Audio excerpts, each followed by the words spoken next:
On a bright sunny afternoon, near the edge of a quiet, reedy pond, a family of frogs croaked happily as they played in the cool, muddy water.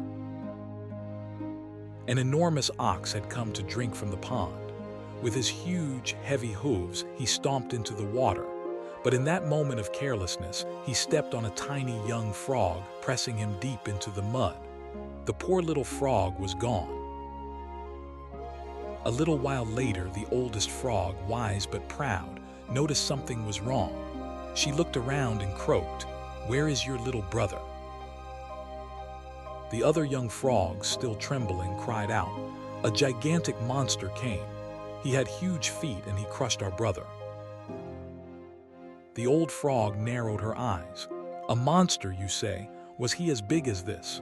She took a deep breath and puffed herself up.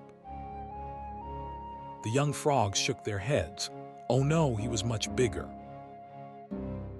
The old frog huffed. "Impossible. What about now?"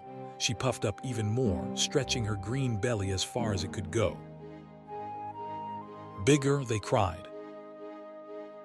"Now," she said, straining as she filled herself with air. "Still much, much bigger." The old frog refused to believe it. She sucked in more and more air, swelling like a balloon. "He could not be bigger than this," she croaked. And then she burst. Silence fell over the pond. The young frogs stared in shock. Their foolish old mother had puffed herself up so much that she destroyed her so fall because she could not accept that someone else was bigger than her.